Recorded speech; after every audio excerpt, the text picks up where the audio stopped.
Hey guys, Matt here with a HUNDEGNI video analysis. Today we're going to be going over HUNDEGNI underscore 2.3 of the HUNDEGNI series. This video was posted on December 25th. Obviously that's correlating to Christmas time, and this video has a lot to offer. Particularly, I've frozen the video on this particular frame, which just appears for a second, and we never noticed it before simply because it's easy to miss, and also because a lot of people wouldn't watch the video all the way to the end because the rest of the sounds pretty much stop. So we didn't think that there was anything at the very end, but as it turns out we were wrong. There is a link here, and it actually leads to video 1.5 of the 1.x series. So the next video I talk about will be 1.5. It is an unlisted video, and I think that it's best to approach it in this order, because why else would the link be in this video unless HUNDEGNI or Mangled wanted us to talk about it in this kind of way. There must be some kind of correlation between 2.3 and 1.5, but we're not quite seeing it yet, but that could be something that changes in the future. I know in my last video I did say that video 2.2 doesn't quite correlate with video 2.3, and I have to take that back a little bit because I think you'll see there are some relationships between the two that are kind of interesting to point out. Another thing I should mention before I play this video is, once again, the settings on this video, or the quality rather, is so high, and a reason for that I just kind of can think of is that there must be something hidden in these videos that is meant to be seen in a higher quality. If you watch this video in a low quality, you probably won't notice it. We certainly haven't seen anything, but why else would the video be in such a high quality unless there is something hidden that needs to be seen? So this video starts out with this primary light shining. It fades in from the darkness, and then it is surrounded by these other four lights, and this one's kind of hard to see because it's covered by the toolbar, but you get the point. There are these other pulsating lights surrounding this primary red light. After that, two more lights appear, one here and the other one down here. And then a final light appears right here. So overall there are 7 lights surrounding this primary light, and this primary light is of course more red than the rest of them, more bright if you want to say that. And I think that a lot of what's being shown here is symbolic, and if we are to take it like that, then I think this center light should probably mean that it is the suited man. I suppose it could mean that it's Brett, but I think the suited man makes more sense, because then these surrounding lights could be correlated as being shadows. And if these other lights are to represent shadows, then that is kind of interesting, because we have this photo here from my Pointing Ninja of XI story overview on the other channel, where you see that there are 9 people that I associated with being shadows. And so that means that 2 of the people in this photo must not be exactly accounted as shadows right here. If I had to take a guess about who that would be, I think it would definitely have to involve the butterfly, who is pictured here. He's mainly kind of like the ninjas, XI Museum and XI Continuum, as he only appeared to serve a certain purpose, and he had a bigger role to all of this rather than simply standing around like these other ones. So I think that was his overall thing that he was meant to do, and so I guess overall he's not considered a shadow, which is why he might not be represented in this video as a light. The other one is kind of hard to say, because all of these other shadows definitely would classify as shadows as far as I can tell. The closest I can come to assume here is that maybe To The Max 9 is not pictured simply because he was such a new shadow, and he only appeared once in the investigation as a whole, and after that he was never seen again. Now, he was an investigator that was friends with Dom and Admiral as well as some other people, so while his loss is definitely unfortunate, he only did appear once, so I suppose it does stand to some sort of reason that maybe he's not pictured here. He just wasn't around long enough, perhaps. I know I am kind of grasping at straws here, but I don't see what else these other 7 lights could represent.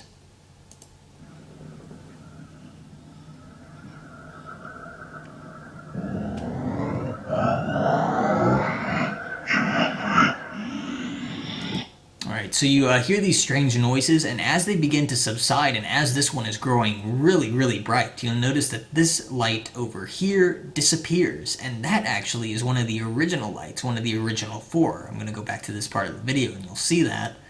There it is, one of the original lights right there. And it fades away, leaving only this remaining 6. So once again, if we're going to say that that represents something, I think it stands to reason that if we are talking about shadows here, that would be unhinged, because he stops becoming a shadow. So this video is basically showing a time lapse, which could be why this is supposed to look like a clock, this being the main time frame, the center of the clock rather, and this just being the overall circle around it, which is a very interesting take on this. It's showing time go by, and you're noticing that the shadow is fading away because time is passing, and Unhinged is no longer underneath the suited man's thumb. So overall, that's what that's trying to show.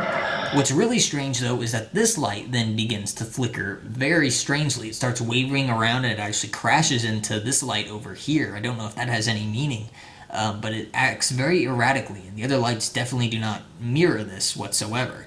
This light that's acting strange is not one of the original lights. It's actually one of the second lights to appear. I'm going to go ahead and go back to that really fast. You'll see there are the original lights, and then the one that starts acting weird is this one, which appears secondly, and then there's this third one, which appears at the very end. Once we fast forward, we see that once again this light is acting very erratically, it's behaving differently from the rest, and as it does so, this central light right here turns blue. So if we are to take some guesses here, I'd say that maybe this is supposed to represent everything kind of falling apart towards the end of PlayStation Home's life. Blue kind of represents like a dormant color. So this could be the suited man kind of becoming more dormant as like he's losing his power, and you kind of notice that by this light kind of shaking around. It's starting to kind of lose itself a bit, and everything's starting to fall apart, and people don't know what to do because PlayStation Home is coming to an end. And then it cuts to blackness. So if we are to talk about sound, because sound is a huge part of this video and what it's trying to say, sound, basically what we're hearing here is a lot of like wind sound effects, and you also hear like just scratching and like whispers, and I can't quite hear any words there. There is like a moment towards this part where you can almost hear somebody say back. I'm gonna go ahead and play that.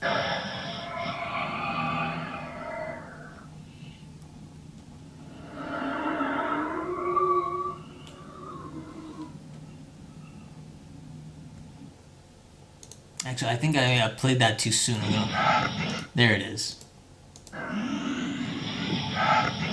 Right there, where it seems to sound like somebody whispering back, which would be interesting because we've never actually heard a human voice in any video released by XI. And if we go on, we actually hear another voice which appears robotic, and I'm not sure if it's a real voice or if it's kind of a voice that's been modified, or if it's just like an online voice that you can just type out text and it reads it back to you. It could be any of these things, but I'll go ahead and play it really fast.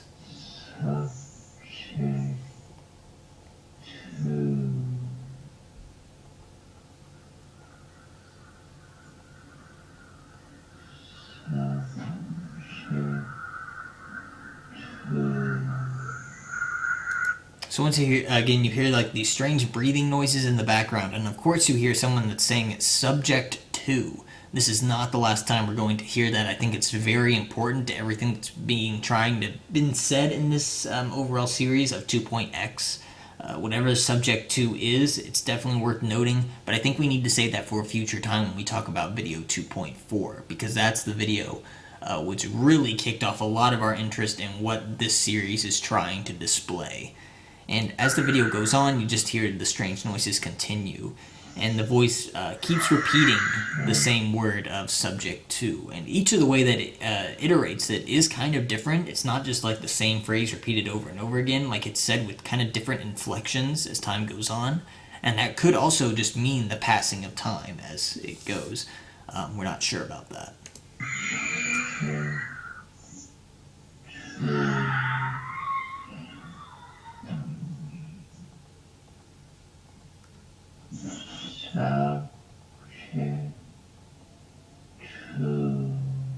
Because you will notice as it goes on, like the voices in the background or the whispers seem to become like raspier, or kind of like they're out of breath, and the voice becomes slower, and that almost does represent like a passing of time, like getting older, just kind of like overall speaking slower with less vitality. And that might be what is trying to be shown here. It's kind of hard to say. But once we move on to video 2.4, I think this whole idea of time passing on really kind of still sticks around. And if I am to reference something really fast that, like I said last time, I think I was kind of wrong when I said 2.2 didn't relate to 2.3. the correlation kind of exists with the Ghost Maze, because the Ghost Maze had really creepy noises overall, and now this has a lot of creepy noises as well. There does seem to be a correlation between like fear in these last two videos, and even the colors are largely the same. You have black and red here, and 2.2 actually ended with the colors of black and red. Of course, the red being the binary that we had trouble seeing. So not only are the colors similar, but also the overall theme of fear is similar. What all this is trying to get across, it's hard to say in the big picture of things, but I think we're getting a better idea that there is correlation between these videos, more so than what we saw in the 1.x series. 2.x does seem to kind of relate with itself, and it does seem to like kind of signify the passing of time and what that means. And this is probably one of the best videos in terms of just things signifying other things. If we are to say that this means that this central light is the pseudo-man, these surrounding ones are the shadows, then I think that that would mean that we're going to be seeing future videos where certain things that we see aren't all that they appear. If anything, the butterfly that appeared in HUNDEGNI 2.2 could actually represent the butterfly in this photograph, since he is really not talked about, or I'd rather say kind of related to, in this video. But at this point I am sort of just rambling on, because this is probably, I think this is the most interesting video for me, and a lot of the other guys too, I think. There's just so much to see and hear here, even though there's not a lot in your face. But in 2.4, as we'll see, there is a ton that needs to be like gone over, and it's only a 37-second video. But we'll go into all of that at a future time. So thank you guys for watching, and I'll see you guys next time.